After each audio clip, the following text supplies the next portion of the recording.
মনে রাখতে হবে ইসলামী ব্যাংক, জামাতের, শিবিরের হাজার হাজার লক্ষ লক্ষ কর্মীদের এখানে শ্রম আছে, কিন্তু এটা ওদের টাকা, ঠিক আছে, এটা কেউ অস্বীকার করতে পারবে না। বলে না তিল তিল করে জমানো টাকা এদের।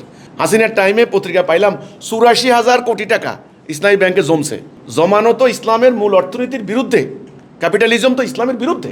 বিনিয়োগ হবে এটা, ইসলাম বিনিয়োগ, লস অ্যান্ড প্রফিট। আপনার আয়াতটা বেশি ব্যাখ্যার দরকার না। ইসলামী ব্যাংকের যে কোনো শাখাতেই যান দেখবেন লম্বা ফেস্টুন দিয়ে আছে যে আল্লাহ সুদকে হারাম করেছেন, ব্যবসাকে হালাল। তাহলে ব্যবসা করেন, ব্যবসা মানে ইনভেস্ট করেন, বিনিয়োগ করেন।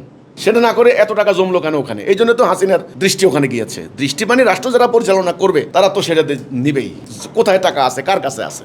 এবং আমার কাছেও যদি ১ কোটি টাকা ব্যাংকে পড়ে থাকে, সবার নজর থাকবে আপনার এই টাকার ট্যাক্স দেন, কি করতেছেন, কোথায় খাটাইতেছেন। আমার কথা হলো, যারা ইসলাম নিয়ে চিন্তা করছেন, আপনারা টাকা জমাবেন না।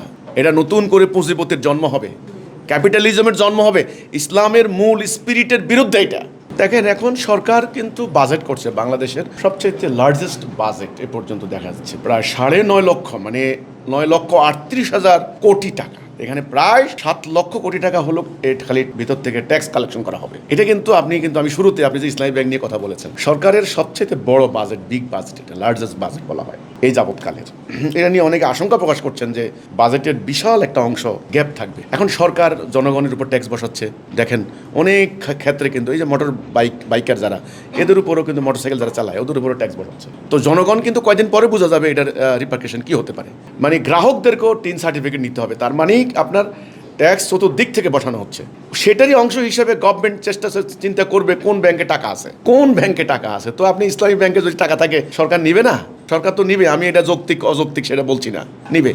আমার প্রশ্ন হলো, যারা ইসলাম নিয়ে কথা বলেন, ইসলামের অর্থনীতি, হ্যাঁ, ইসলামী ব্যাংকে জামাত, আমি এর আগেও বলেছি একটা বক্তব্যে, জামাত শিবিরের কর্মীদের অনেক টাকা এখানে আছে। তারা একেবারে বলে না তিল তিল করে জমানো টাকা এদের। বিদেশ থেকেও দিছে, বিভিন্ন মানে কোলাবোরেশন আছে বিভিন্ন সংগঠনের সাথে এদের, এই টাকা ওদের, ঠিক আছে। কিন্তু ইসলাম নিয়ে যদি কথা বলেন, ইসলাম তো জমানোর বিপক্ষে। আপনারা জমাইতে গেলেন কেন? আমি এখন এই কথাটা বলবো। হাসিনার টাইমে পত্রিকা পাইলাম ৮৪,০০০ কোটি টাকা ইসলামী ব্যাংকে জমছে।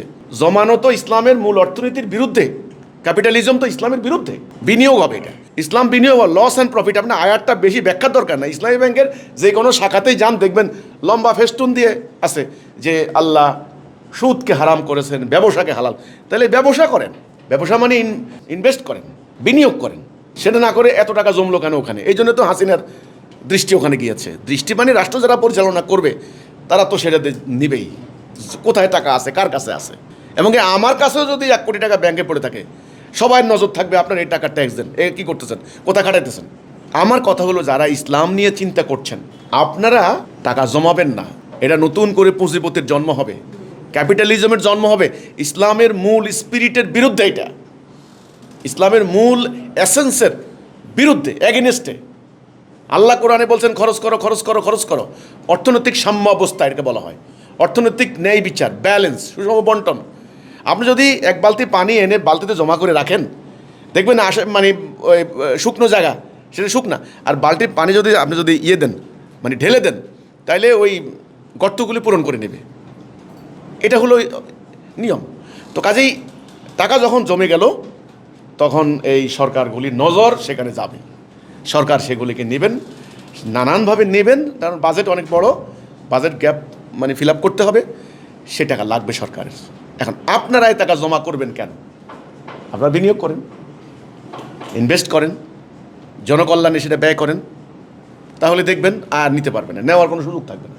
কিন্তু এখানে মনে রাখতে হবে, ইসলামী ব্যাংক, জামাতের, শিবিরের হাজার হাজার লক্ষ লক্ষ কর্মীদের এখানে শ্রম আছে, কিন্তু এটা ওদের টাকা, ঠিক আছে, এটা কেউ অস্বীকার করতে পারবে না।